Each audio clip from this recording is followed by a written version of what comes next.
John Rae was an intrepid Scotsman who was born in the Orkney Islands in 1813.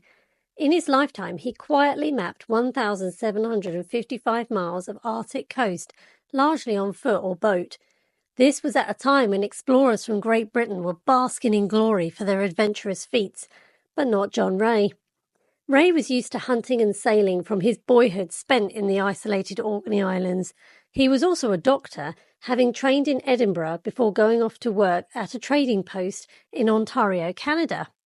It was here that Rae came into contact with Indigenous people, and he learnt many cold weather survival skills from them. He became known for his use of snowshoes and his incredible stamina and skills in self-sufficiency. He even learnt how to build igloos, which went against prevailing Victorian attitudes of the time, which largely viewed Indigenous peoples as primitive and well behind the modern technologies of the 19th century. He was offered the chance to map unknown areas of the Canadian Arctic coast, and he went off to do just this. He was eventually pulled into the ongoing search for the missing Franklin expedition. The two ships and their crew of 120 men had seemingly vanished without a word.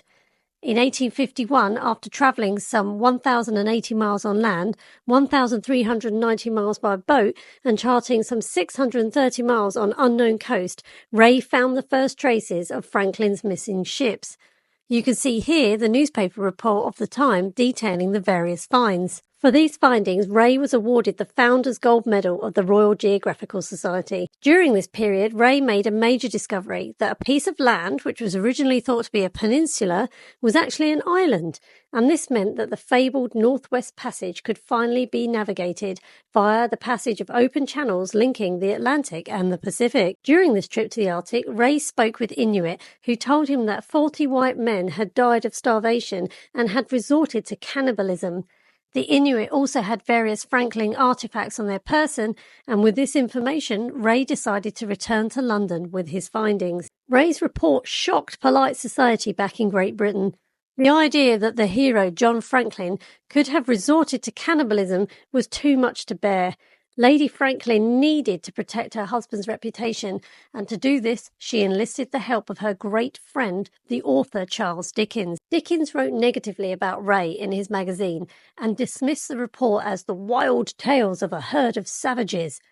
Eventually, others chimed in with this public desecration of Rae, including other Arctic explorers, and this likely cost Rae a knighthood.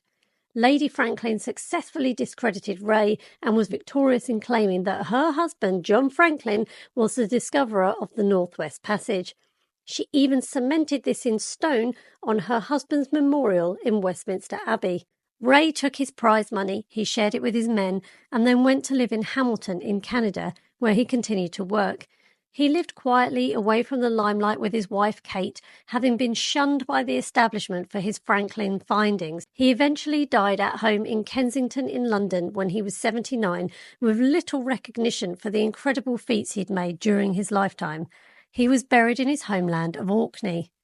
By the end of his career, Rae had ultimately mapped 1,755 miles of Arctic coast, largely on foot or boat. His unique skill at learning the ways of Indigenous peoples showed him to be an open-minded and humble man who was the ultimate specialist in cold climate survival. Incidentally, 20th century archaeology on King William Island has since confirmed that the Franklin expedition did resort to cannibalism, and we can now see some of the wiping from the history books achieved by Charles Dickens and Jane Franklin starting to be reversed. One of my favourite books on polar explorers is Fatal Passage by Ken McGoogan, and I'd recommend this for a deeper dive into Rae's story, and the link is below this video.